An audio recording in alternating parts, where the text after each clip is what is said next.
Welcome back, everybody. It's the Vacuous Perspective. It's me, Nate. It's me, Yo. Nate? No, it's No, I'm him. Nate. You're I'm Nate. Nate. I'm not Nate. Nate. I'm the other guy. We could swap over today. Yeah, I'm Nate and he's Val, and we are the Vacuous Perspective. And we're back because we said we would be. And Check out this. we are men of our word. What do we got? I can kind of, you know, in like League of Legends where you can just Like keep spam repeating emote? Yeah, it looks like spam you're emote, sort of yeah. jerking under the table, though. Not a great look. That's what I was thinking. Yeah. See, I've been, as you know, I play a bit of League of Legends, and I quite enjoy the emoting. I'm the guy who's always popping the laughters off, laughing. What are you doing? Sorry. Yeah. You're making jokes, are you? You're making jokes now. You're a I'm just funny man. I'm laughing at them. If they miss a skill shot, I'm control 4 to laugh. You're having a good time. Oh, If you can. I I if you didn't get a know how to do kill, that. laugh at Yeah. them. When you finish the game, you know how you think you're out of control, like you can't control your character anymore? You can still press control 4 and laugh as their base is being destroyed. interesting. So it's a good time. Yep. Anyway, you don't Yeah. smoke, do you? You don't what? smoke. You don't smoke cigarettes, No. do you? You shouldn't, by the really. way. They're bad for you. They've got warning If someone labels offers on me them. one, Yeah, you'll have it. oh, I don't necessarily say no if When I'm in the you right. accept If a I'm cigarette, inebriated, yeah. When you accept a cigarette, you don't have to worry about the warning labels because you don't own the pack. That doesn't apply anymore, does it? Well, it applies. I didn't sign that. I didn't sign that contract with the government Listen, to get lung cancer. they have been at it for a while. The quit smoking campaign of Australia, the government's well behind it. They want you to stop smoking. Why? It's bad for Because it you. costs them a lot of money. Well, it's yeah. bad for you, and you get sick, and then because we have a great healthcare system, they got to take care of you, and it sucks for them, right? What do you Now- think about this? Oh, sorry, Go no, on. you go. There's you a go. more. There's more Sorry. happening here. Okay. In the beginning, as of the 1st of April 2025, so recent news, Right. the tobacco laws have changed in Australia, and there's been some changes along with the changes. They changed the changes on April Fool's Day. Yeah, it's a good time for That's risky. That's it. risky. It is. No one's going to Well, believe them. I'm going off the notice that I saw at my local shop that said, as of this date, we're only doing this from now on. Now, what they're doing is you can't buy any tobacco in grammage over 30. So you can't get a Right. 50-gram pouch anymore. The max you can get is much. 30, which just means you're going to end up paying more for it because people buy the 50s because it saves them money and they don't have to go to the bloody place to get more every, so often.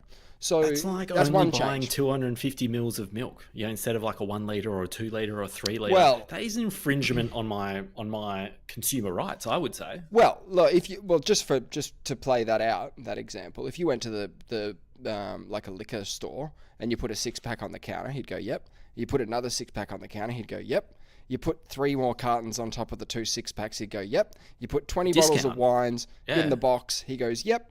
And you're allowed to leave with all that stuff. All right? Now that's weird, isn't it? No, but this is just an example of how they would tackle these sort of socio-economic issues like smoking. And once they start applying these rules to alcohol, as they inevitably they will. Yeah, as we've So talked we're about. going to be rocking up and just buying a beer, and they'll be like, "Mate, you can only have one." Yeah. Or they weigh you and go, "Sorry, mate, 2 beers max." Someone You someone used to like be you? able. Remember, they at the cricket, they used to have a rule that they had a maximum of 2 cartons per person at the Wacker, and people were upset by that. 2 people cartons were like, per "You can't." person. Per person at No the one Wacker, can they do introduced a law. They introduced a rule to say, No one can do that you got it safely, because right? someone was turning up with just a pallet, I guess, and they were like, "Mate, no, you can't Wow. do that." Okay, so people were bringing double cartons to the cricket. In what year are we talking? I don't know, but it was a rule they implemented at the Wacker: no more than 2 cartons per person. And I need History this gets fact-checked. old real quick, doesn't it? It's because, it wasn't all that long ago that people were smoking on aeroplanes and smoking in the office and drinking brandy and all that sort of jam. I've watched Mad Men. I've seen it. It wasn't that long Well, ago. have you heard the statistic that every They take the average lifespan of a person that doesn't smoke Mm. and the average lifespan of people that do smoke, and they do some kind of calculations depending on how many cigarettes you've had in your life.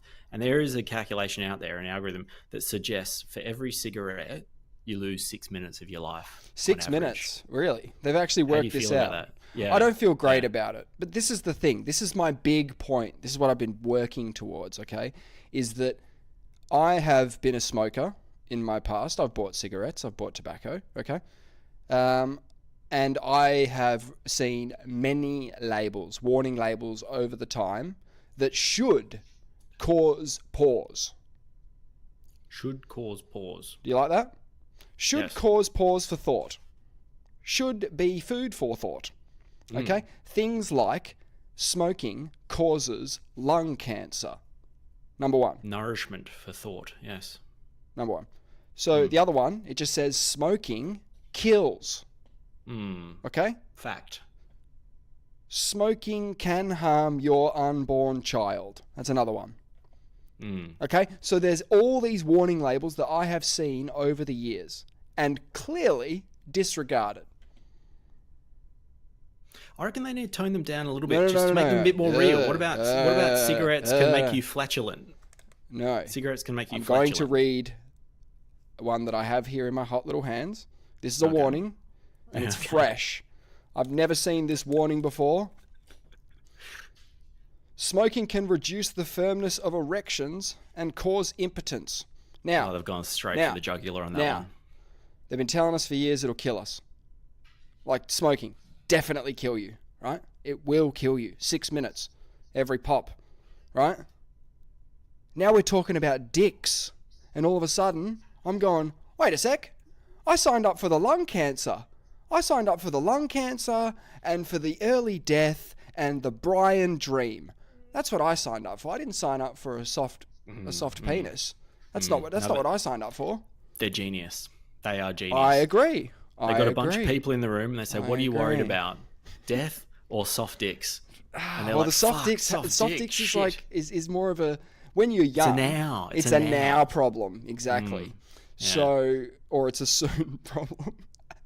That's what I'm saying. They need to actually say, they need to make it more real. Say cigarettes will give you flatulence, right? Some people, they'll say they'll make you a little bit slippery in your butthole because some people will actually, whether that's true or not. I mean, can't we just lie to people now? Like, can't the government just lie to people for their own goodness? Everyone's got a story about old Joe Blogs who lived till 150 and smoked 20 packs a day and never exercised in his life and never ate well, and he lived till he was 170, and he ran the gauntlet. He never did anything good for himself. I think that the implication there, if I can put one in there myself, would be that he put his body through so much that it became super resilient. Like it became this thing that just, the human body wants to survive. It'll take whatever punishment we throw at it until it doesn't anymore. The new resilience project, yes. Well, there's so more cigarettes is your answer. No. I'm saying eat some dirt. I'm saying get some dirt in and around your face. No, we need resilience to the actual thing. We need cigarettes. We need to actually. We need to bolster our resistance. Yeah, I think what the warnings of the future will be like, one cigarette takes 6 minutes of your life, but if you don't have at least a couple a year, then it's fucking 20 days off your life. So do the maths, figure it out. You got to blend this resilience with just being a healthy person. And, that's an old Bill Hicks joke where he says, like, let me tell you something that non-smokers don't like to hear. Non-smokers die every day. And he just leaves it. So he died very young though, and he smoked a lighter a day. So you should never be taking one person as a representative example. No, that's a good point. That doesn't make any sense. This is why you need the average. Consensus. You need a data set. Yes, you need data. Data. So now this warning label, it did cause me a bit of pause. as opposed to the definitely kill you and all that sort of stuff. And have a look at this picture. I'll show you. It's I don't know if you can see it a soft dick or it's a what is soft, yeah, it's like a limp cigarette. that? Oh, So the idea is that it's meant to, they can't just put a dick on the label, but they put a cigarette that's like yeah. All I could see was cigarette. something that okay. All right. So It very wasn't clever really- marketing from the cigarette companies. And by them. people are still in denial or don't believe me that I think one day not only will alcohol come with warning labels, but also I think plain packaging eventually. Some people will see it as a challenge. How? They'll be So? smoking a pack a day, have this big old heart on, and just be like, "Look at me go! I'm immune. That's the problem, isn't it? The I problem beat the system." when you drop stuff like that to try and cause people pause, to try and cause the pause, which is the beginning. If you can pause, that's the beginning. Pause the cause. Cause the yeah. Pause because. Look, if you can have that moment, I can't remember where I was going with that, but I'm just trying to think of things that rhyme clause. yeah, As in yeah. It's what animal- a law clause, you could put that in there. A claw of an Clause. animal, Santa Law Claus. clause. Pause the law clause. Yeah, pause all of that. Obviously, it's a step that they took with cigarettes, the plain packaging, that they could also apply to the beers. But you said something about the challenge. Oh yeah, what do you mean about that? What do you mean? Yeah, well, when you run the gauntlet, when you're not the statistic, so it suggests that it will affect your erection, but perhaps you get bitten by the Brazilian wandering spider, Right, from last maybe week. it could Good offset spider. Yeah, right. the one that gives you an erection. Well, that's the problem. We've got solutions to every problem now. So if you pick up a problem, you just need to pick up a fresh solution. So Let's get a bottle of Viagra, Exactly, and your exactly, cigarette, and your hanging a ciggies. cigarette, yeah. I'll have a pack of ciggies and a pack of Viagra, please. I'm going home. Like, Or maybe you could actually put a bit of Viagra into the cigarette, like a small amount of Viagra, so you can sort of offset Lace the it, yeah. So you have a little Viagra flavored cigarette. Wow. Tasty number. The big issues today. It's good. So treatments include medicines, pumps, and ejections in the penis, but these don't always work. So they put this stipulation in that it won't They always put that work. on the that on the label. That's on the label. Oh. Imagine that on your beer though. Imagine that on your beer. Like if you had a beer and you all of a sudden you're cracking it open and it's got warning labels on it. It's gonna get weird. You know how sports betting has warnings? At the end it goes, you win some, you lose more, gamble responsibly, all that sort of jam. Yep. If that was just plastered all over everything that they did, It's not hurting them. yeah, no, we're the biggest gambling gamblers in the companies world seem per capita. We are. Apparently, America looks at our market and they're trying to replicate it over there. You know, all the different states have gambling prohibitions. Isn't it weird People how when you trying grow to up, you smooth think that it's through. all just in Vegas and Salt Lake City, right? You all just think that there's only casinos in Vegas and Salt Lake City. They're fucking everywhere in the States because it's all state by state, like you said. So when they saw But sports betting, yes, like jurisdictional sports betting, some states allow it, some states don't. So if you're in one state, the site's blocked and you have to use a VPN to get around it, etc. Oh, jeepers. But they want to, I guess people that are profiting off this want gambling legal all over the place, and they'll say we'll give people warnings. Doesn't matter. No one cares. If it said gambling will give you a limp dick, they might have some more success with that. That might actually. But lying doesn't work, and this was the point I was going to get to earlier that I forgot where I was going. Is that lying to people because they're going to have that experience themselves and go, I didn't experience that at all. You know, been smoking cigarettes for 60 years now, never had a limp dick my whole life, all that sort of stuff. You're going to have that if you lie. You're going to have that shit happen. Where there's going to be the non-believers, the naysayers, and if you lie about one thing, did you lie about other things? How can we take what you say seriously? The credibility of the government obviously is important. They can't just say whatever they want just to get a positive outcome. Have you heard about vaccination rates? That's a pretty big issue in Australia. Yeah, I would have thought that would be the case after, the early part of this decade. It's fatigue. it's vaccine fatigue. Like we're just particularly like since COVID, can't though, like the rates. because most people who were working at the time during that time would have had like 3 shots. Mm. And now they're like, oh, don't worry about it. Yeah, so it's some places like some workplaces They had to walk offer back. free Yeah, flu shots yeah. and stuff, and like Yeah, that's yeah. mainly it protects the other employees as well. So it seems like Yeah, a good yeah. idea. No, it does. It's But I'm just not the surprised way, that the rates have yeah, dropped. yeah, I'm not exactly. Because surprised. you need to have some confidence in what they're doing. But I mean, the government doesn't even seem particularly confident with it now. I mean, I haven't heard any. No one's recommended that I get any. I don't know. Maybe they have recommended I get a booster shot. I don't know. I don't have a lot of Not confidence for in it. COVID. Nothing's come from the government, but they would. But the government does recommend, like the health department would recommend that you get a flu shot every year. Yeah, They would just say that. I used to do it. I don't get it since COVID. Actually, it's just sort of put me off getting it. I don't have any problems with it. I just don't think it's necessary for me to get it at my age now. I also have had that view with COVID, and I think I've just applied that logic to the flu shot, and it might give you 10 years of protection, right? So I always used to get the flu vaccine because I thought I would be improving my immune database. Do you like being sick? No, I hate being sick. You don't even like think, I'll take the day off, maybe even tomorrow. I'm not feeling great. Imagine just never getting sick, being robbed of all those little fun little days off where you sort of feel guilty for the whole day and sort of sit and think about all the shit that you need to do at work. And instead of doing any of that, you sort of just, relax and play a video game and chill out for a bit. It's not like that anymore, though, for me, because I can work from home. That doesn't mean you're not sick. No, it doesn't. But the expectations that you can still... that's wrong. That's wrong. That's your opinion. I'm in bed. But when you feel... I'm turning my phone off. You could take that approach. You were like, hey, I need to certainly get better. could, yeah. I need to get better quicker. Do you want me to there tomorrow? Because if you let me get better, I might be able to come back. But if you're feeling guilty about it, you just said you were feeling guilty about it. No, that's because I have guilty about it. other things Yeah. more so for the days that you're not sick. But if you are particularly sick, it's like a nice little bonus. You get a day off.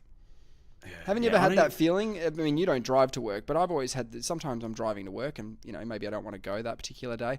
And maybe I'll think like, if someone crashed into the side of me and gave me a little shunt, maybe I'll get the morning off. Like, that'd be pretty cool. I don't know.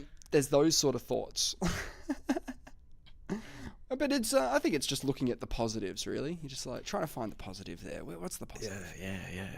No, definitely. I love a day off. I love a day off more than most. But the days off for me aren't what they were pre-COVID, because pre-COVID work from home wasn't as big a thing. I wasn't really set up for it. COVID ruined it for everyone.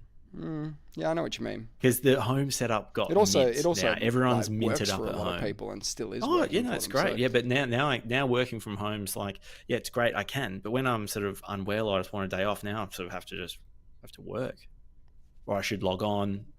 That is not how it works, man. I'm just telling you what the actual thing in the book says. That's not how it works. I mean, especially if it's a day off, like if you've got a day off. Yeah, but sometimes you're sick. You shouldn't come in, but you're not actually feeling that bad. Yeah, day off. So you go, yeah. That's how you feel about it. But I'm telling you, the practical reality is if you're putting on your different. little form that you're taking sick leave, just take it. Well, normally I take sick days, but I don't actually put in the sick leave. You see what I'm doing now? Now I'm working from home. I might do a half day. I'm sort of blurring the lines. Yeah, see, that's different. I think we're both doing a similar thing there. Now, big claims last week, big claims this week. Are they bigger? I don't think you can get much bigger than life on another planet. You can't. No, there's no update on that front. No, but so we're going to go smaller Yep. claims then. Yeah. Yeah. Okay. I've been led to believe that you've gone and had a look into something recently. I want to know more. Yeah, What okay. did you So garner? I was trying to learn a little bit about this superstructure underneath the Khafre pyramid. Old the middle news, one. but you did say that earlier, and I know that we're a bit late to the party. You weren't too keen on, You wanted some data. Well, I hadn't heard anything. I hadn't heard data. anything from anyone that I trust at all. All I'd seen is TikTok, 30-second TikTok things. I'm like, what the fuck is this? Like, what? Who's saying this? Like, what's the source of this data? Yeah, Because with this AI video these days, you can pretty much do claims. whatever you want. Yeah, Totally. It's a hell of a claim. Great claim. Well, I'm on Fantastic board for it. claim. I'm on board for it. But big claims obviously need big evidence, and I'm not the person to be rifling through the evidence, determining what is and is not correct. So I rely on people of repute that do have an ability to dig deeper, or at least talk to people in the know. And I'll put more faith in them than a video that I don't know who's posting it. I want to see the person reference the numbers so that I can see that they actually looked at something. You know what I mean? If they've got some data, I want them to talk about the data in a way that tells me that they looked at the data. What have you looked at? Now, okay, so I like a guy called Uncharted X. He's an Australian. Yeah, ex-IT professional, now Egyptologist to some extent, and just loves fucking vases.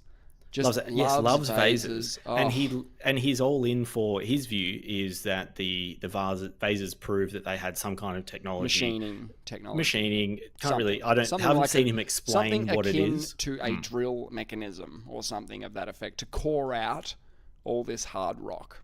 And what I like about that is I know he's fringe, but I know that he's more likely to lean into something like this because it actually aligns with the whole, them having advanced technology or something more going on. Sure. Just to play devil's advocate, though, if you were on the fringes, it might pay off to eliminate other things on the fringes to try and get yourself to be a little bit more credible. Totally. And with Uncharted X, I wouldn't believe anyone that's only on the fringes. Correct. I'm just saying that this guy isn't like a mainstream archaeologist, mainstream Egyptologist that just sort of says no to all this stuff. He's open. He seems to be open to other suggestions. Yes. So there's this claim that there's a giant superstructure carved a kilometre into the bedrock below the central pyramid there. If you haven't seen the pictures, it's the spiraling thing that like goes down a few hundred meters. It's pretty wild shit. They apparently use synthetic aperture radar. You know how you mentioned LiDAR? Like that's a similar technology, but they use something else called synthetic SAR, which uses satellite systems, I believe, instead of. And they've actually fly something over. I don't know if it's satellite or they were sort of suggesting it was a plane, but maybe it's satellite. I don't know, but the research actually comes from these Italian guys who are apparently pretty sketchy. Okay. They reckon they have some kind of divine providence that they've been chosen to find and release this data. They're a bit kooky and they're linked to some sketchy papers. This is what Uncharted X suggests. They just preface that. They're just like, look, these guys aren't actually particularly reliable. He does say, literally use the word divine providence that they have used. That's to quote them. It's not a good start, is it? Not a good start. No, firstly, I was instantly like, here we go. Like, this doesn't. He's going to kibosh kibosh it. Yeah, brilliant. Yeah. Well, no, it's not his necessarily going to kibosh it. They didn't actually mention that again. They just sort of flagged that you have to know the source of the data, and that's what I wanted to know. Divine providence is not a good place to start on credibility. It is not. And then they haven't even released the data. They've released the model that is based on the data, which is this. So the model of this spiraling thing is something they have generated using the original data set that hasn't been released. So it's not transparent how they've actually made this model. So for me, this instantly rules it out as being anything scientific or credible if you're not going to release the underlying data, which I want other people to look at. Mm-hmm. So they say that there's some reason why the synthetic aperture radar works over the pyramid, that it somehow creates it goes like crystal or some shit. Right? This is the claims by the Italian researchers, that you need a pyramid above. They can't fly this tech over the Kremlin bunkers and determine where the bunkers are and are not. They reckon that they need the pyramid there to be able to use the data the way they have, which to me instantly, again, makes it sound completely ridiculous. It's clickbait. It's got to be clickbait. There's nothing that's come across that's of any credibility. Like this, though, that took off as big as it did. Surely the discrediting of these people is going to be very big also. So you're opening yourself up to Well, You can I heard never- about it from my mate who literally was just like, "Man, have you heard the big news about the pyramids?" And I was like, "What is it?" And he goes, "Oh, this," he didn't look. He didn't go, "Oh, I didn't consider where the information came from." It just blew up on TikTok. Yeah, because it's fascinating and it's wild, and It just seems like a fits fad. with a lot of other stuff that people believe, which is that the pyramids are not what we thought they were. But again, it goes to my point that I was saying last week. The pyramids are just so incredible and amazing. You don't need this story. This actually, it cheapens. Now people go, "Oh, if that's not true, it's just the pyramids." I'm like, whoa, whoa, whoa. Just the pyramids? Now, I'm over the pyramids. I think they're just golf courses for the ancient Egyptians. Like, it's so much work for this tiny little space. I think it's a waste of time. Unless you're generating power from the water table or something. I don't want to know about it. Like, I need to see these guys. It makes no sense to build a building like that, really big, tiny room, seal it shut. All of that makes 0 sense. 0 sense. I need to see them release the underlying data. Mm-hmm. I need them to use this technology on something that is not the pyramids. There's a problem with that. I heard other people say that. This is too convenient. That's not a good idea. Say, That's not a good idea, right? Because we already have that. What do you mean? So they can just make a data set that is exactly what it should be for something we already know about. Has to be something we don't know about. No, but you can use the data. So you fly it over something we know, and because we know what's there, you can show the data works. Yeah, you can be like, they can actually. So unless they fudge the data. No, but that's what I mean. On a page. Yeah, they need to produce a new data set that aligns with something we know, so you can see that it actually works. So we already know what's there, and they need to produce something that's comparable. Mm-hmm. So what else did Uncharted say? Look, I didn't make it all the way through. It was a 2-hour podcast, but they started talking about some other stuff. I got to the point that I was like, look, they don't believe there's anything of substance in it, but I'll keep, they're entertaining it as an idea. They love it. They say they want it to be true. Yeah, they're desperate for it to be true. That's a pretty standard thing. If you're in that sort of space, they're trying. Uncharted X and other creators like him are trying to rewrite history, like literally try and rewrite history. And they're looking for evidence to support it. Yeah, they want evidence that supports it, but they don't want to jump on some kook train just because it fits with their model. That would be a mistake, right? So obviously you have to vet all this stuff. You got to figure out, where it comes from. Like you said, is very important. But also, I'm going to just say it now that even if these guys made 50 claims that are total bogus, it doesn't mean that the next one is. Like, that's not evidence. Like, it's empirical evidence in the sense that these guys are known liars, but it doesn't mean that whatever someone comes out with isn't. It's a factor, and as it's part of the matrix of whether something is reliable or not. Believable is probably. And when they say that they can't use this technology elsewhere, they need this pyramid structure on top to be able to use it. That just to me reeks of like very convenient. It makes no sense to me for starters, but I could come around if they explained it. But anyway, that one is completely on the back burner until someone of repute can review the data. Can I ask a question without notice? Oh man, definitely. Are you familiar with many of the Mesoamerican pyramids? Not really. Neither am I. I'm familiar with the fact that there's a room up the top of chicken pizza, right? Chicken pizza, yeah. There's a room up the top because they do that clapping thing where it sounds like a bird. That crazy thing. The tweet, yes. Are there any, to your knowledge, like rooms inside these pyramids, like in the structure? Because as from what I can tell, and I'm telling from like pictures, it just looks like the top. Doesn't look like there's subterranean stuff going on. It doesn't look like it doesn't look like there's much going on in that way. But the ancient Egyptians had little rooms. Not many, but they had a couple. The Great Pyramid of Giza is the only one that has rooms that are really sort of inside the pyramid. The rest of them are sort of dug underneath, I think. But the Red Pyramid and the Bent Pyramid might actually have chambers there. If they're not in the bedrock as well.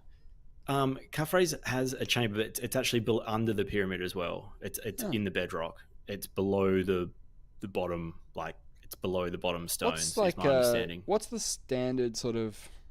What would an Egyptologist say about the interior construction of pyramids? Like, because they are different, aren't they? Why are they different? Why are they different They don't internally? know. Well, actually, this is another thing they were talking about in Uncharted X, actually, now that you say it. They reckon that someone's done some scans of the middle pyramid, and that it looks like that there's 5 King's Chamber type structures in there. And again, don't know the veracity of these claims or how reliable they are, but they were talking about that. And We've known about that seemed... the Great Void in the Great Pyramid for a while. That's above the cut shaft, and the Grand Gallery. We know about that cavity, and I think we've put robots in there and stuff as well. I don't think not to that There's Great sand. Void. They need to clear out shitloads of sand in there, apparently. Right. Okay. I didn't think they'd actually proven if that was there or not. That's it's there, just man. The data that is suggests 100% there. The void's there. Yeah. Oh, the void's there. I mean, they got to get in there immediately. Then we should actually need to stop everything we're doing. Yeah. Cut the episode. There we are. We need to get to Egypt right now. If that void is truly there, we need to get the sand out. Yeah, get the sand fucking out. Yeah. We need to get our best people on this. Yeah. I saw that JRE had, like Joe Rogan had Zahi Hawass. Have you listened to any of it? I haven't listened to it. I think I should, because obviously I love Egypt. Joe loves Egypt. Joe's episodes with Anthony West and all that stuff. I mean, Uncharted's gone on Joe Rogan. Yeah. But the John Anthony West ones, that is a gift to the planet, because John Anthony West died a long time ago. But they managed to get this fucking podcast done, and it's there. I'm pretty sure it's there. That's amazing that you can listen to John Anthony West and Joe Rogan nerd out with him. That's pretty fun. I was listening to Zahi Hawass on the way home, and I was quite excited because he represents mainstream Egyptology for the most part. I think so. He's a former Egyptian ministry. Yeah, represented, I think would be a better phrase. Yes. Former Egyptian minister for antiquities. Very important. I was listening, and I actually cited him the first time I heard about these claims below this middle pyramid. He came out and said this is a complete fabrication. There is no evidence to suggest this. And I thought, interesting. This is mainstream Egypt speaking. Of course he is gonna say that, because he's never gone out on a limb on anything that, because this is a huge claim. This is a massive claim. Okay, yeah, you do need evidence for this sort of stuff. But how can we say, we can't close the book on ancient Egypt pretty much ever? And the reason that is because they reckon at best they've uncovered 2% of what could possibly be there, right? So all I'm saying is I'm opposed to anyone who wants to close the book and say we know everything about ancient Egypt. That's you laugh at Zahi Hawass. I don't like that either. We got to be open-minded, right? We have to be open-minded. So Zahi Hawass, he's probably the worst, the least compelling. So I'm upset right now because I used him as my evidence to say my initial reaction was there's nothing to see here. I've just listened to him talk about Egypt. He is unhinged. He has no idea. He has no... Okay, so I think John Anthony taken West some sounds notes. Unhinged as well. I mean, I've watched Magical Egypt a couple of times. Compelling. What I'm saying I is... can follow what he's saying. I agree with you. I'm not disagreeing. I'm not putting Anthony West in the bin.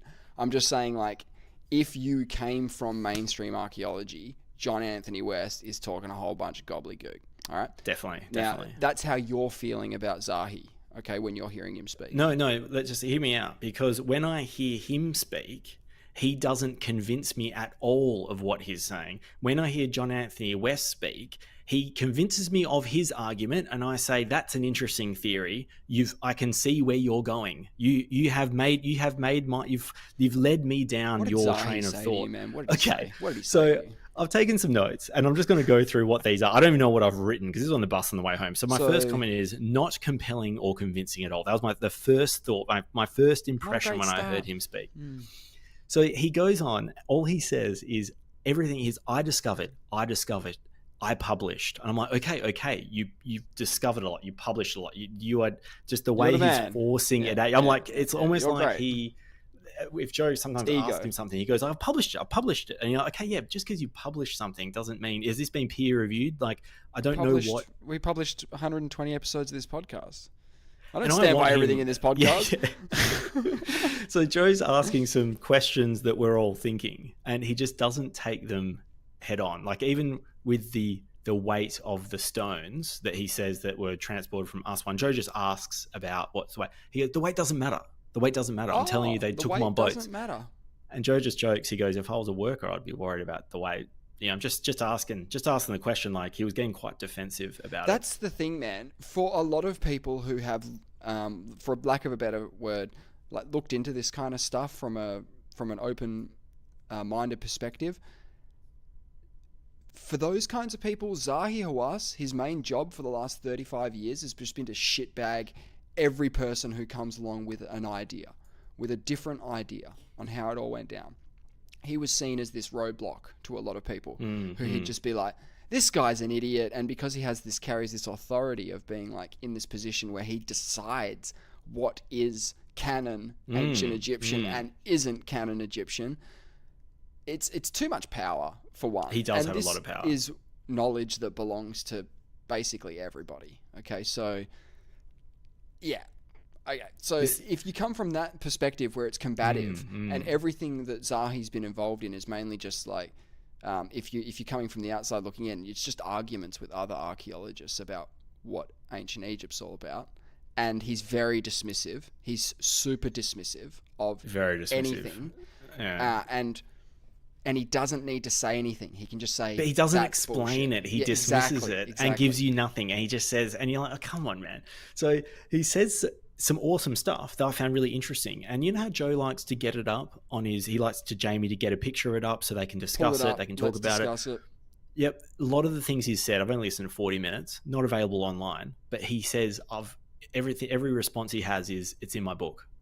And Joe's like, all right, yeah, but not everyone has immediate access to your book. Like if this, he says that there's these big tools they have for carving the limestone, for breaking the limestone blocks, these big diorite, like, I don't know, it sounds like a spear or something. And he's like, oh, cool. That sounds like a really great discovery. Like, I didn't know that.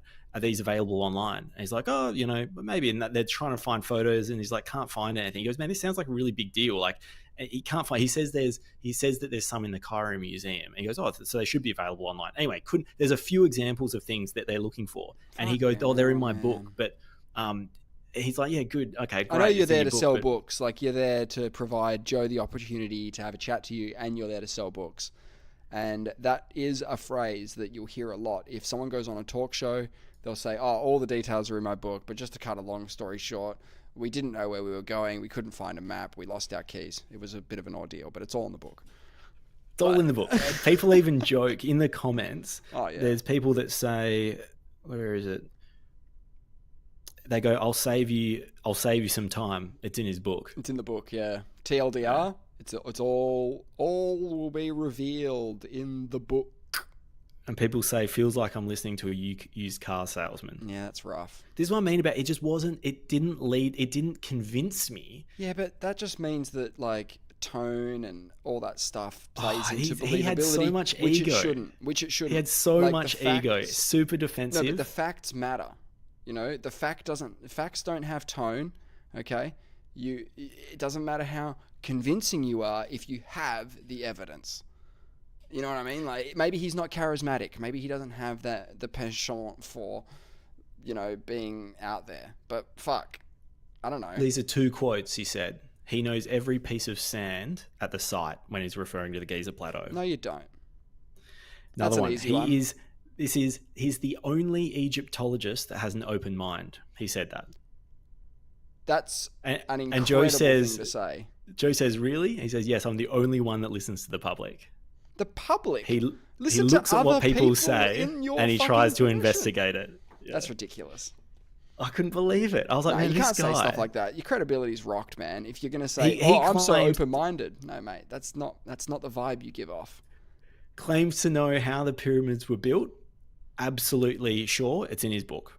Wow, it's in the book. And Joe's like, wow. He's like, you know how? Can you tell me? And yeah, it's basically a big ramp. But he says there's evidence of it. Look, I'm all for it. The big ramp. The big ramp. Doesn't that involve more stone than all three of the pyramids combined? Yeah, that ramp? Did Joe say that straight away? Wouldn't that have been a lot of stone? No. He doesn't, and I've heard that. I've seen the calculations to do a ramp, 10% gradient. Yeah, he says that he's found the foundation of the ramp that goes off to the southwest. He's published it. Oh, it's in the book. It's out there. It's in the book. And it's in the book. He's published it. He also says that there's no evidence that it's 2.3 million blocks. He's looked into it. He doesn't know where that figures come from. He says a weird that the base thing to get stuck on, though. What is it? 2.1, 2, and even 1.6. He says it's 1. He says it's a million, and he says that the average limestone block is half a ton to 1 ton. He might be right. He knows every bit of sand. He knows every bit of sand. He doesn't know how many blocks are in the pyramid. He thinks it's between, around 1. He's just a maniac the way he jumps around. It's like me when I'm talking about Egypt, right? Anyway, you think that if this is your job, he would just... I was expecting someone to articulate a really solid, logical position, and I was going to be like, oh, he's actually, I thought he was going to come out and have like a Tucker Carlson moment now that he's no longer working for the, antiquities thing. Like Tucker Carlson left Fox and started doing his own thing. And he's like, oh yeah, I was being told what to do. Oh yeah, I was being told what to do. Oh yeah. Like, and now I don't have to anymore because I have my own platform and I can do whatever I want now. And that's like, I thought Zahi was going to come into Joe Rogan and be like, all right, I'm ready. I'm ready to tell you, I'm ready to tell you what's really going on. Yeah, I'm really exactly. All right, so there are some people who really want to keep the current sort of paradigm of ancient Egyptian history intact. They like it. They don't want it to change. That's the truth. They don't want it to change. They like it. I would have loved what feels like honesty. At one point, Joe says, that's your theory. And he says, it's not a theory. It's published. Fact. It's in the book. He says it's based on evidence. I've found the scenes. And I'm like, man, what he was talking about, the claims he was making, I was like instantly like, man, you are actually the worst representative for mainstream Egyptology I could find. I mean, I could probably do a better job. It was shocking. His just big excuse was, his big thing about just moving the blocks and everything was it's a national project. Doesn't explain like the Joe's trying to get into detail. Like, okay, can you just tell me how they got the blocks up that high and placed them in the pyramid? He says it's a national project, Joe. It's like they really wanted to do it. I'm like, bro, that's evidence. National project. That's evidence, though. National project. I will say this though, just to play devil's advocate again. Please. Australia, as the Commonwealth of Australia, not that old. Okay, so when I think about how much building has occurred in our country with the amount of people that we have over the course of the couple of 100 years, it's pretty fucking impressive. I'm just going to say it. Mm-hmm. It's pretty fucking amazing. Have you ever seen the Super Pit? Holy fucking shit. They're going to town down there. Big old hole in the ground, okay? You can see that from space. Big old hole, see it from space. We're quarrying out the dirt. We're getting all the gold, okay? Now... I've got some stats on that. 70,000 wedding rings a year of gold. Is that just... That's what that produces. Where'd you pull that from? I like the Super Pit. So, all I'm saying there is that massive construction projects, if we looked at Australia as a massive national construction project, it's fucking impressive. And it wasn't a national fucking thing. It was just private enterprise.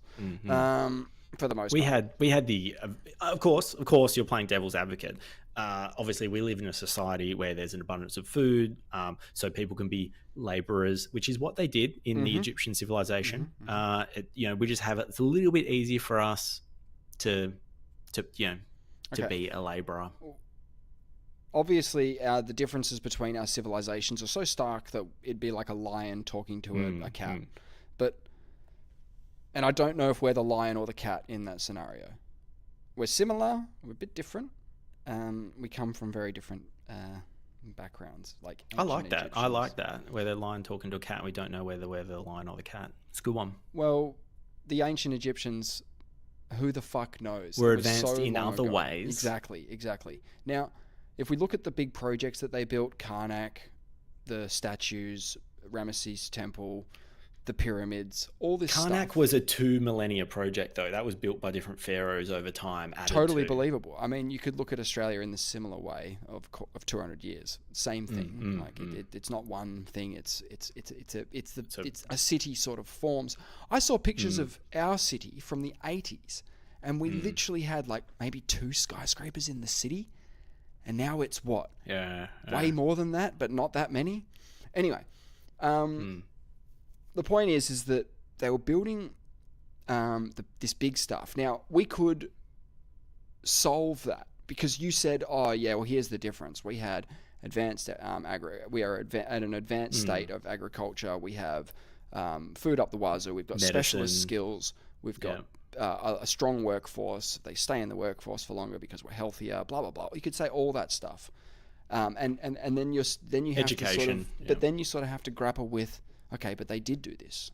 Okay, so how do they do it? It's this? amazing. So how do we solve this? Do we just say, if we introduce the concept of a modern crane into ancient Egypt, are we getting it done? No, because you can't just have a crane. Yeah, I think they mobilized the whole workforce. It was amazing. It was a national project. How can the rest of the society function if everybody's working on one project? I don't think everyone is, but it's everyone a seasonal thing, right? Because it's almost like the Great Wall of China, where every family was forced. This is different, but they were forced to send their oldest the oldest boy, to work on the Great Wall because it was a mega project. You need labor. It was law. Everyone sent someone. Similar things could have been happening, or people worked. Generations of people worked on the project, and they wanted to. I think. That there was the culture, the people at the time wanted to send their leader to be a god. They all bought in to this idea because if you can send a human to be a god, apparently it will sort of like pave the way for them somehow. You've said this before. This before. I mean, I was led to believe that the sort of general public were worshipping sort of the same gods, but like in a different way. The pharaohs were sort of tasked with this carrying of divinity, and everyone else was subjects of the god. Maybe it's like a portal, like a Stargate. You know, you get someone through, and there's hope for maybe you can be reincarnated. They did believe in reincarnation, is my understanding. Maybe they could their life, some future life, they'll be able to make use of this portal they've created to the afterlife. I don't know, but they were in it. They seemed to have skin in the game. It wasn't they weren't doing it all for someone else. I think that they thought they were making they were somehow saving themselves as well. Interesting. Maybe not immediately, but in the scheme of things, they were into it. And once that the makes Book sense. of the Dead was able to be printed on papyrus, I mean, anyone could pick one up then, and then you could take. Yeah, they started rolling it out. They started rolling it out to the masses. Yeah, because they could. It's like electric cars. They could. And all the rest. Yeah. So, I want to say something. When people get weird about the pyramids, okay, I'm talking left field weird. The claim always goes to, and it's usually for purposes of mockery, aliens. Did aliens build the pyramids? You probably think aliens built the pyramids, okay? Now, I'm just going to say it. Does that solve a lot of our problems that we're talking about? No, I think it does. If you've got a population... I think you have other problems. If you've got a population ruled by gods, and now I'm not saying the pharaoh is a representative of Horus on Earth or anything like that. I'm literally saying they're aliens, okay? If you've got aliens at the helm and they're running the joint... Kudos and Kang, yes. Yeah, they're running the joint. Yeah. And people are worshipping them because they look a bit different and they can do all funky stuff. Maybe they have some flying shit. Who knows, right? Does that fix construction of the pyramids? I still think you need a willing workforce. You weren't doing it by force. I don't think you were...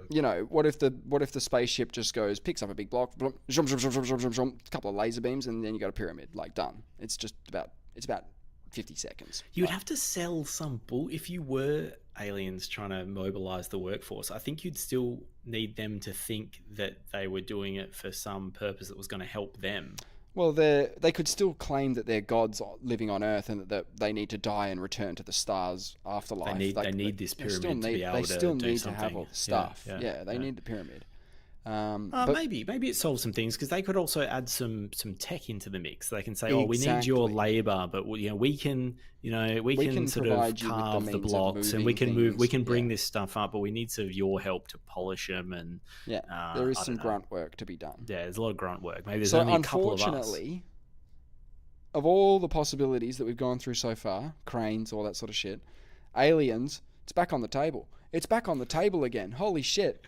I won't dismiss it. I'd say it's on the table. I think it's highly unlikely. I think it's on the table. It's highly unlikely, because there's no evidence to me other than the fact we don't know how they did published. it. It's just in my book, man. Yeah, if they left something behind, I think Zahi Hawass even says this. He goes, "Oh, if there was aliens, like they would have left something behind. They would have done a shit or something." He goes, he's scoured every grain of sand. He hasn't. He's scoured every grain of sand. So he's got some. When did he finish that? Because they only discovered the slave quarters about 12 years ago. So was he finished with all the grains 12 years ago? Because he missed a spot. I think he found that. I think he found the workers' villages. When he was doing his little sand He published check. it. He published it. Yeah, he published it. Fucking hell. Oh, he was so arrogant. I really didn't like him. And I think you can tell Joe's not really enjoying the vibe of the conversation. He's like, man, this is... But Joe's the kind of guy who will have a different Egyptologist on next week and be like, hey, did you watch the John Anthony West thing? And they'll talk about it. And he'll tell his true feelings on it. Like, if they say, what did you think about it? He'll say, man, I was a bit deflated. Like, it was a bit shit. Yeah. If that's how he feels, he'll say it. Yeah, I saw that it's only... He said he was so excited when he sat down. He's like, man, I've always wanted to talk to you. Like, I've seen so many documentaries with you in it. I'm really glad to have you here. Can't wait to hear your... Yeah, he's loving it, right? And as it goes on, you can tell he only speaks to him for 2 hours as well. And I think that it's going to be like Joe's like... That's indicative that they're not having a good time. Yeah, or it's 3 hours. It's 3 hours plus. Yeah. Anyway, you should listen to it. I'd like to know your thoughts on it. I mean, I've sort of given away the first 40 minutes or so, but... I'll have a listen, I'm pretty interested. Did you hear about the mix-up with the Bears NRL club coming to Perth? I did. Okay, so good. For those not in the know, the Bears, North Sydney, is that right? Is that a Sydney team? I don't know where they're coming from. Based club. Yeah, New South, yeah. And they're moving to Perth, and we're getting an NRL team, and it's been a while. I've been led to believe that it's been a while since we've had an NRL team. Been a long while, I believe, yeah. And people are getting pretty excited about it. They've got their name picked out, the Perth Bears, I believe it is. But there is a mix-up. They just didn't Google it. They should have Googled it first. They didn't do their due diligence, did they? Had to Google it first. Turns out that the website, is it Bears Perth? Because I know that they were on the radio, the guy who runs the website. Is it a gay social club? Yes. Or are they a sports club? Or what is it? Gay social club, yeah. Okay. So they've been getting inundated with people from New South Wales primarily trying to get membership to this NRL team that the website obviously doesn't exist yet. And he was saying, oh, look, we'll talk to them if they want to buy the domain. They kept calling it the IP address. And I'm like, guys, you guys sound like fucking old people right now. Okay. You want to buy the domain. Okay. Like I would do. Yeah. We will sell the domain to the Perth Bears so that, just to avoid the confusion. But their website is Bears Perth. Yeah, so it's different. It's like Bears Perth. That's not going to be your number one. If you were trying to find the Perth Bears, you wouldn't be like, Bears Perth. That's an honest mistake. But people wouldn't. And Google. People wouldn't do that as their first port of call. They'd write perthbears.com.au, right? I would have thought Google would just figure it out. If I wrote Bears Perth Bears, whatever, I'd be like, man, Google will figure out what I want. No. I'm not talking about Google. I'm talking about the address bar. www. If you were trying to go to the website for the Perth Heat, for example, the baseball team, you'd go www.perthheat.com.au and that'll be it. Yeah. It's not going to be Heat Perth, is it? So they've done it. Not. So the social club's done Bears Perth, which means there's not really that much of a fuck up. They just need to get perthbears.com.au and you're all fine. Everything's fine. I think they're just being really nice about it because they don't understand. They're like, man, if this is causing a problem, you can have our domain, but like it doesn't actually help, does it? Like you say. It's fine. Because you're not going to keep it. You can have two. You can have the Bears Perth. Yeah. Sounds great. But the funny thing I thought about it was, coincidentally, their clubhouse is next door to HBF Park. A hilarious coincidence indeed. And I don't think that's helping with the mix-up. No, because their HQ is pretty much HBF Park. their HQs there. You'd That's think this is hilarious. literally the head office. That's hilarious. And rugby, yeah, it's got to be one of the most manliest sports going around. Because it's interesting that there hasn't been. I understand there's been no AFL player that's come out. Is that right? I think the words they use is that there's been no current playing AFL player who's came out during their career. So they can come out after. That's generally what has happened. But no one's done it whilst they've been playing. That's correct. And what about rugby? I don't follow rugby. I imagine it's probably similar. I imagine it's very similar, if not the same. It would be. I would imagine it would be challenging, but it makes no sense, right? Because you've got of the 1,000 media athletes. circus. You got 1,000 It athletes. makes no sense at all. It makes no sense at all. They should just come out as like a big Well, one. There was this thing where there was not a push, but Gil McLaughlin stopped short of pushing anyone to come out because he's like, what a shitty decision. Like, what are we on draft Shouldn't night? have to either. G'day, I'm the number 1 draft pick and I like girls. Just letting you know that I'm a heterosexual male, and I don't think there's anything else you really need to know about me other than my sexuality. It doesn't matter. Like, if someone comes out in any sense, it should be met with, yeah, that's okay, like, great, that's great. Because of course, it's just the weirdest thing. It's just the weirdest thing. So Gil's like, I don't want to put that pressure on anybody, and be like, the pressure's coming from like gossip hounds. You know what I mean? People who want to like have fun with this somehow. You know what I mean? Like it's and the media would love it exactly just because it's a story. No, look. If we're talking about positive social change, it could probably do a lot of good for a lot of kids out there to see a gay hero or a gay and in AFLW obviously it's completely different. Like they don't care. They're very open about that whole thing. Yeah. It's just that AFL obviously, it being a male dominated sport for the whole time more or less, has this really weird stigma around being gay, and I can only guess where that comes from, and that's like institutionally it would come from it, because to get to the highest level of AFL football you have to play football for mostly your childhood, and then in your teenage years you're going to go through things or like, you know, maybe like high school football, and if an academy picks you up, now you're in the academy. Okay, so it's a different environment than just being, you know, like Mason Cox, right? He grew up in the States, went to college in the States, came here as an old man, and he's still playing. It's amazing.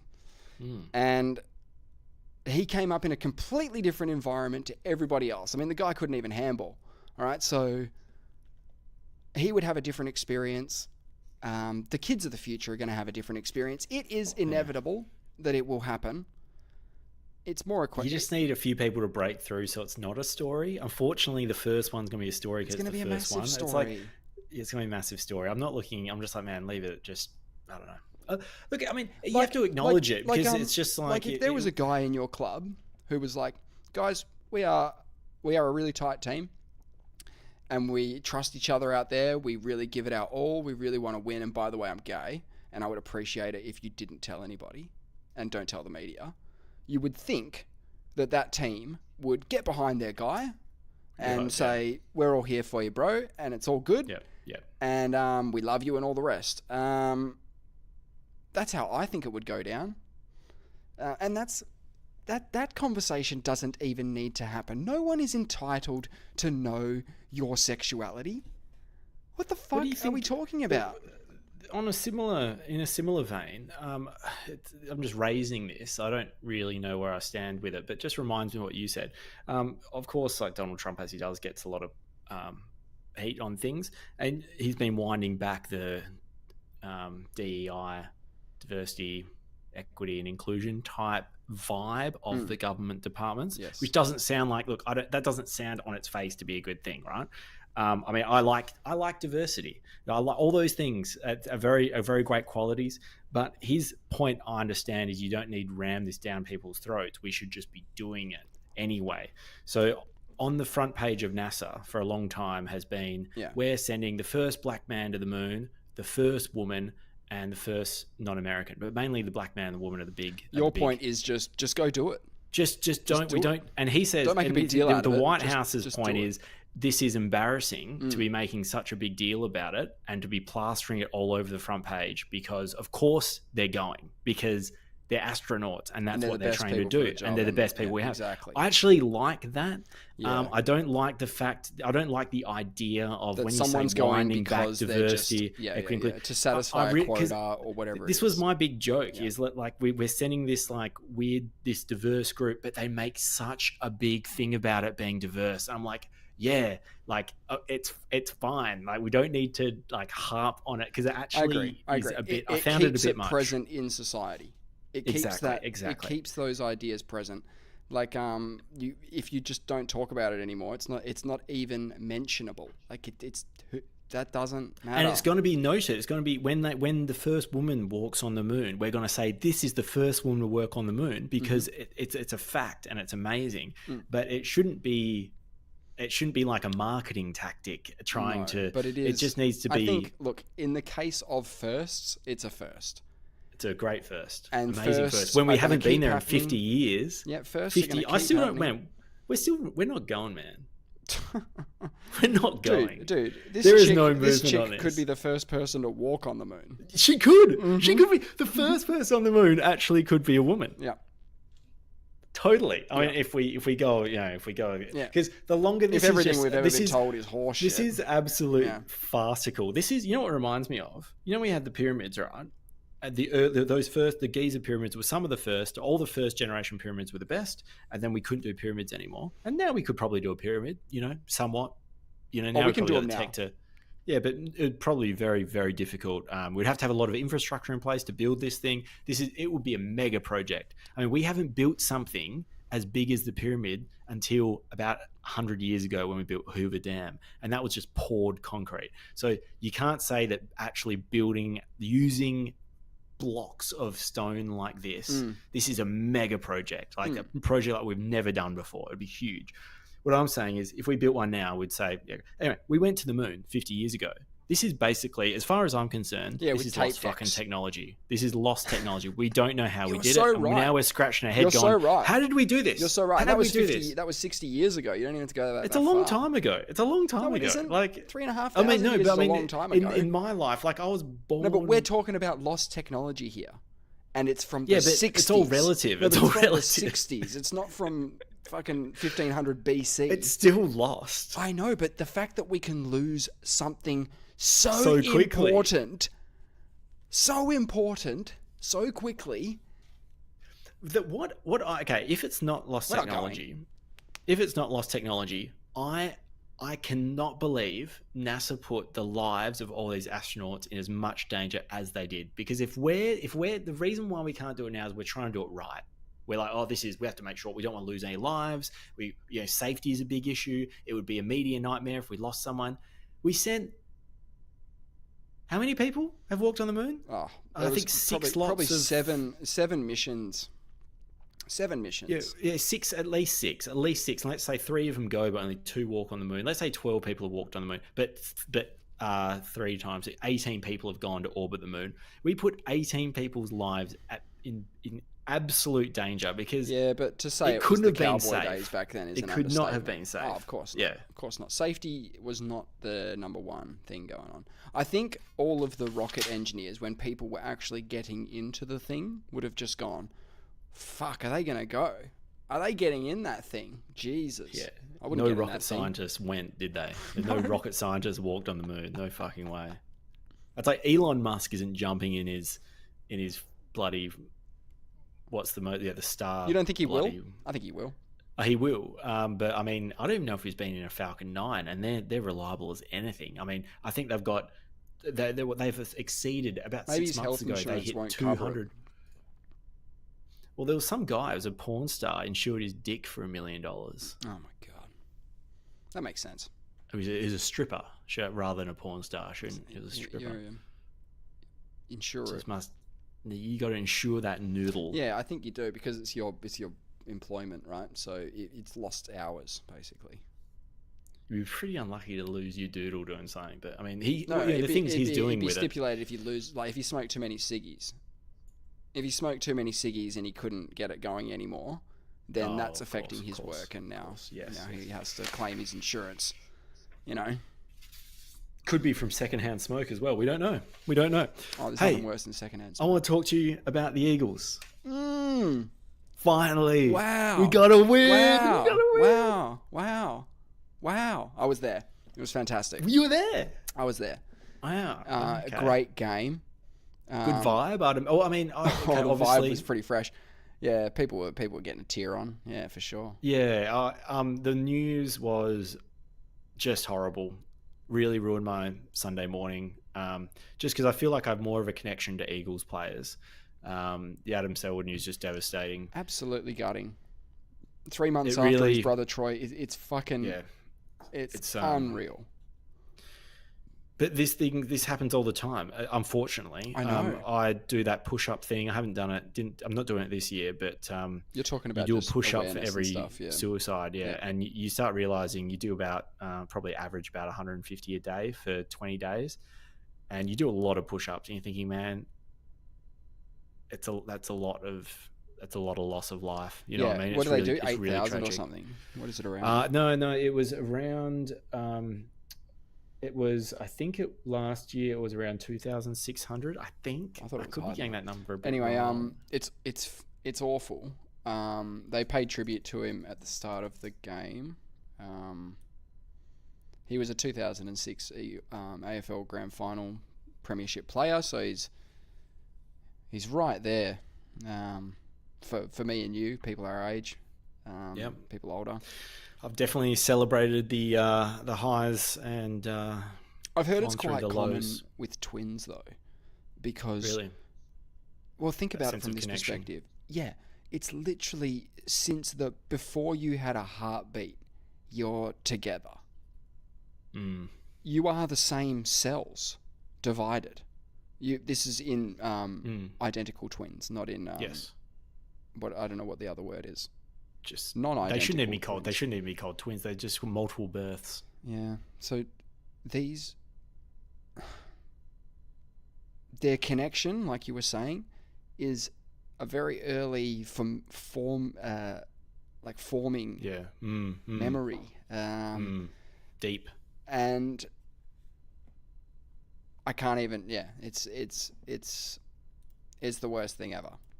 I should have known that the Eagles were just going to pull one out for him. You know what I mean? Like, it was just right. It was the right thing to do. It does happen, doesn't it? I have seen it before where news like this comes through. It's, a death, same thing. And the boys just go out there and rip it. I mean, you hear about it all the time in the UFC as well. Like, the guy's fighting. His dad died yesterday. Like he's fighting today and he's going, yeah, Dad would have wanted me to still come and perform. So here I am. But this dude's grieving. You know what I mean? Like Cripper, like Jamie Cripps. He's played with him. Yeah, he played with him in 2013. I think there was a couple of other names. There was Cripper. Can you believe Cripps has been there Jack since Darling 2013? also. Jack Darling. Oh, yes. Because they brought up Darling. And there was one more player, I thought, in the Eagles' current squad who was there. Oh, okay. I just checked Selwood's last game because I was curious. And Cripps was there, but there was no. But obviously, there could have been someone that just wasn't playing that day. Yeah. And there could have been someone that has played with him during 2013 or 2012, for that matter. Yes. And I was just looking at one game, but the only one I saw was Cripps. But of course, Darling would have overlapped for sure.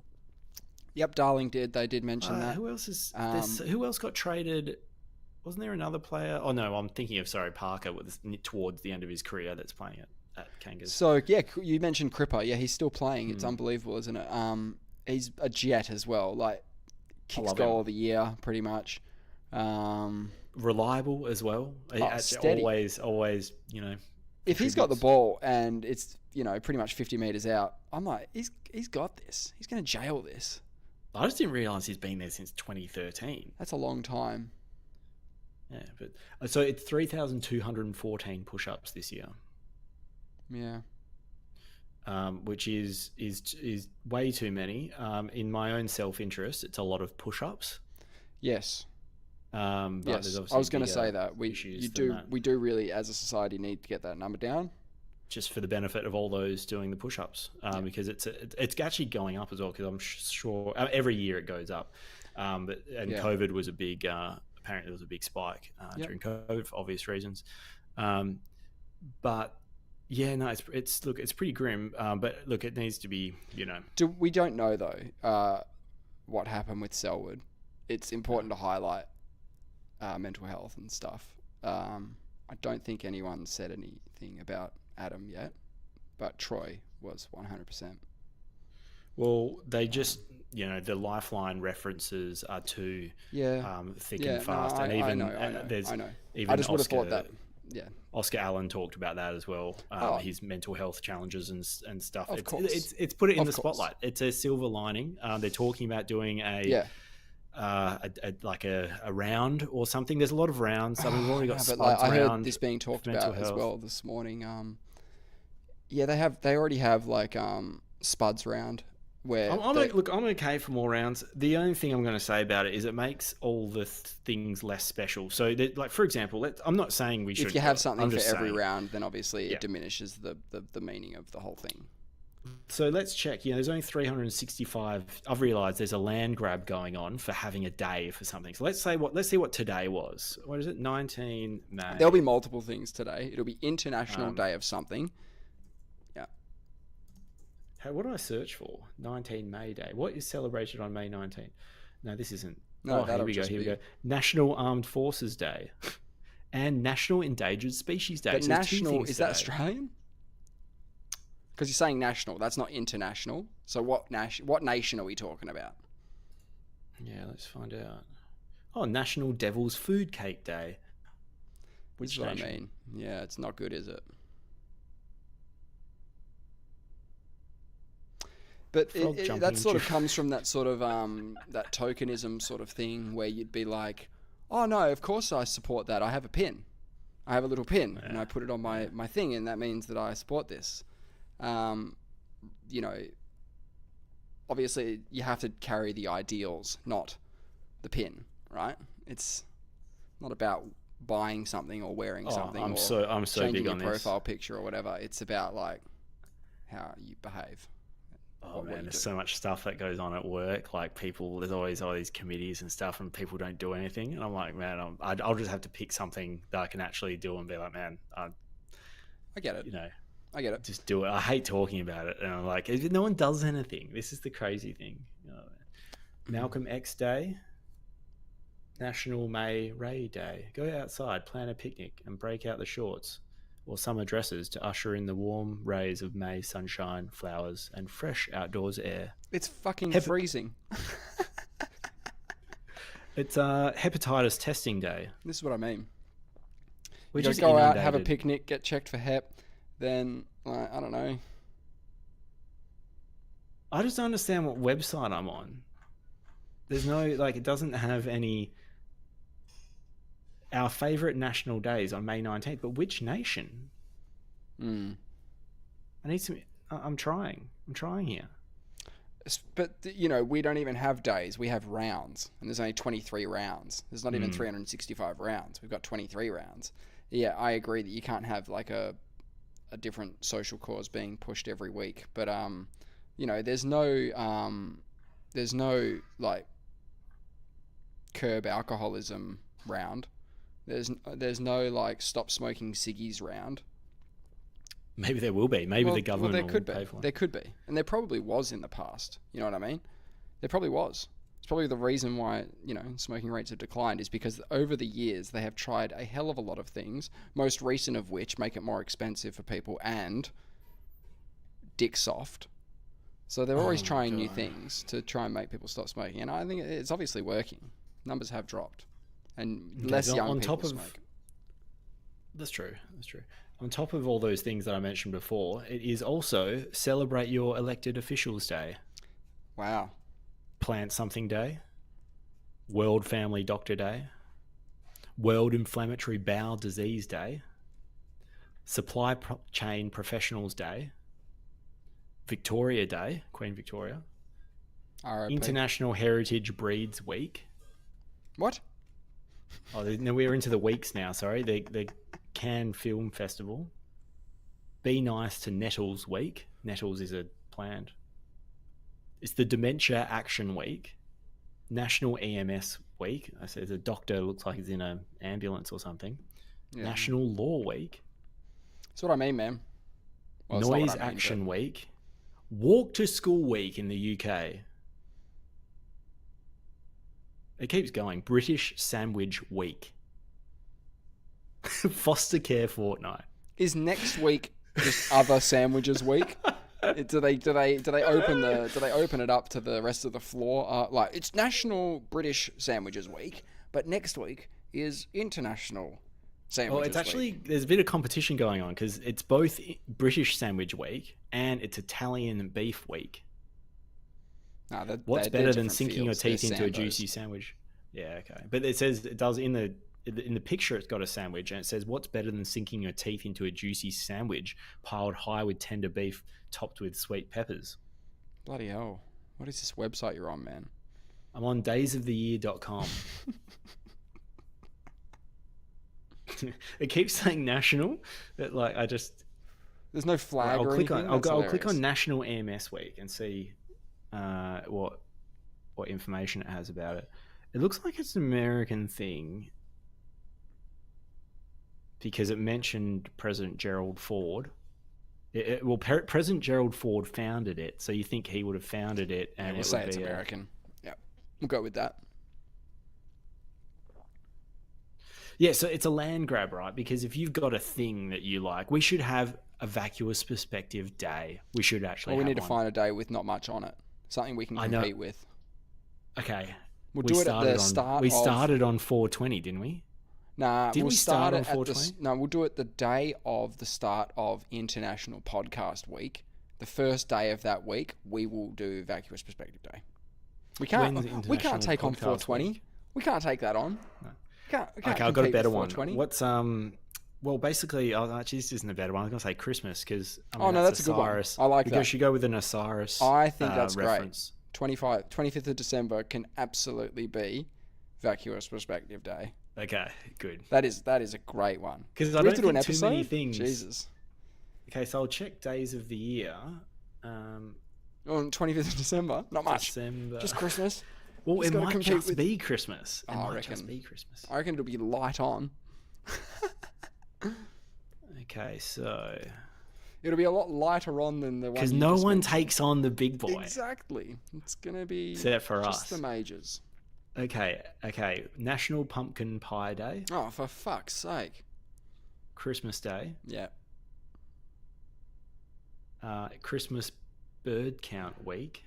What the fuck? And then all we've got is Blue Christmas. While that's most what I mean. people are at home Perspective opening Day, chuck presents. it at the bottom. Easy.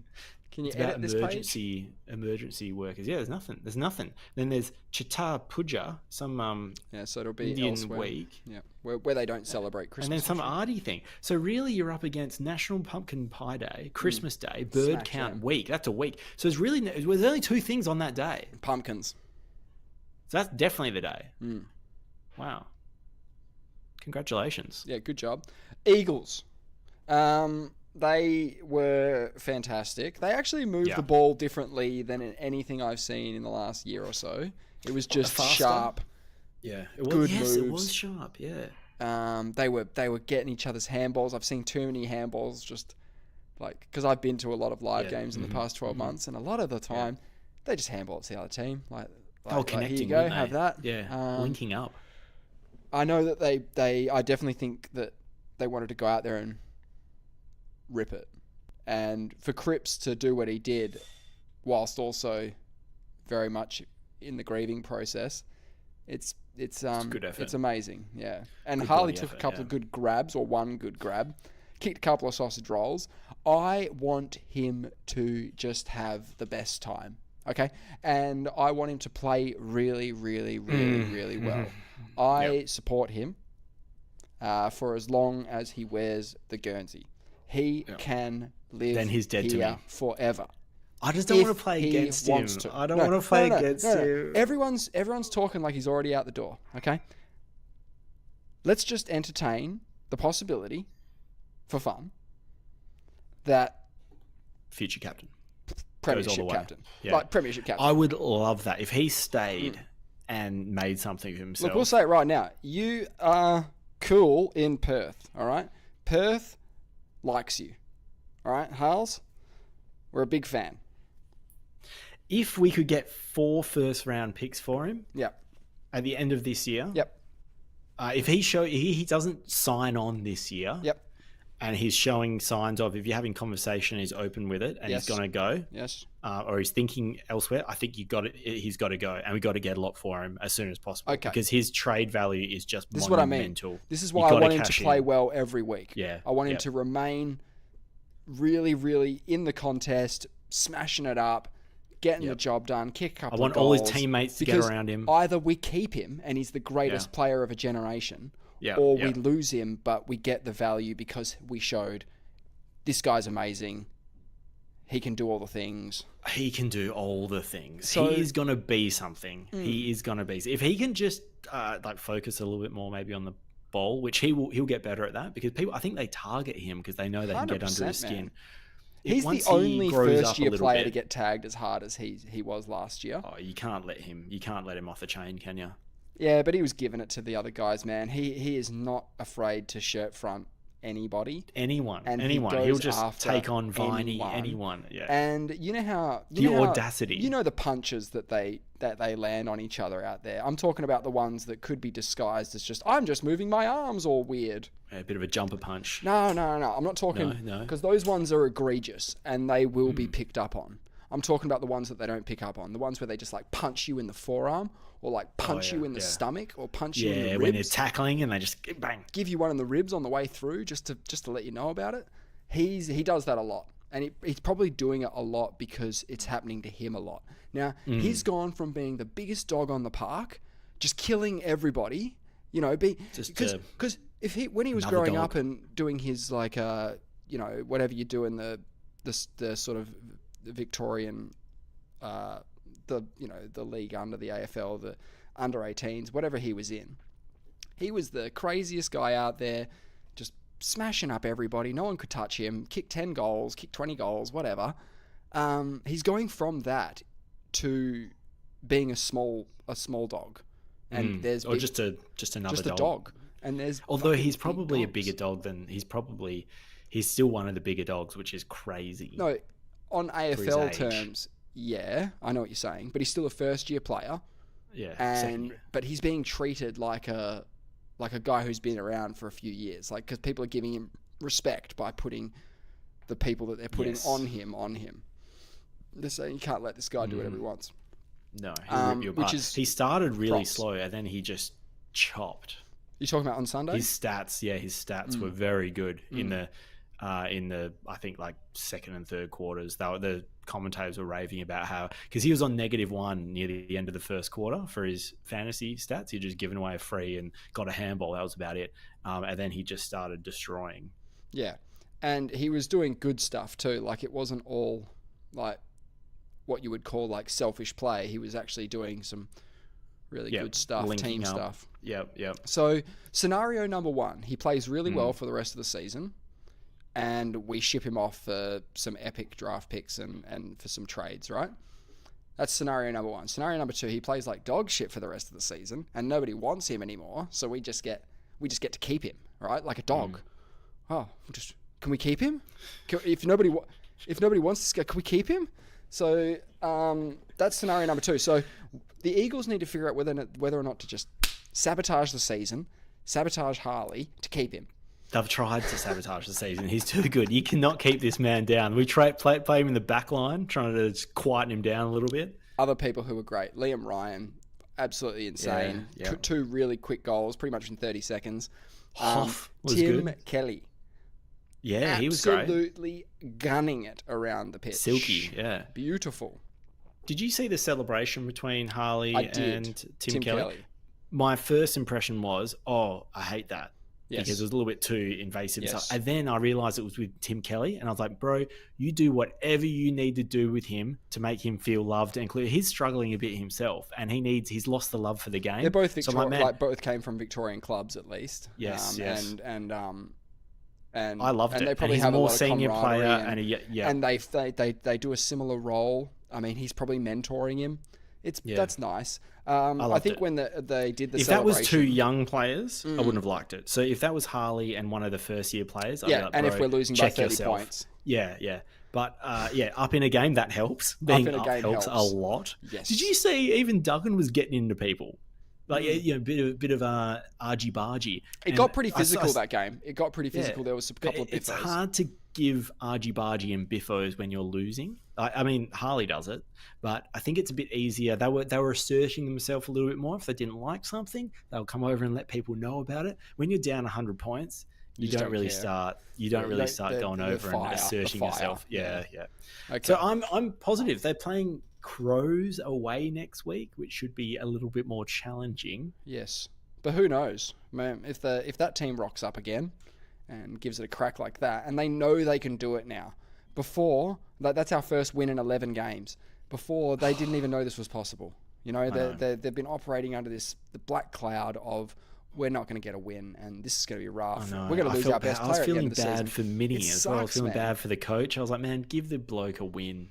Give the guy a win. And he doesn't want to get given a win, and no one should want a win just for the sake of a win. You got to earn him to get your wins. Yeah, and he did. He did. I don't want none of that. But I was just feeling bad for him. You know, it gets to a certain point where you just want them to have some success. No one should always get the raw end of a stick. And when you're a first-time coach, you come in and you've lost 9 games straight. You're just thinking, when's this? You know, I'm not a bad coach. When's his win gonna come? A lot of players. Yeah. How did they even sing the song? How did they even know what the song was? How many people sang the song for the first time? First time I've heard the song in a while. Yeah. And so they've changed back to the old song as well. I liked that. I heard that come on and I thought, that's what I'm talking about. Yeah. None of this Birds of Tokyo stuff. For all of my hatred of the Birds version of the West Coast Eagles song, because I did hate it, it really did come at a good time. Because they literally introduced the song, built a stadium, and we won the fucking premiership. So in my mind, that's the premiership song right now. Like that's the shit I want to hear in late September. You know, I want to hear that, but I don't want to hear that. I like the original Eagles song too. I'm a big fan, and we can go back to, you know, flying high and keeping it simple rather than going into how isolated we are and all that sort of garbage.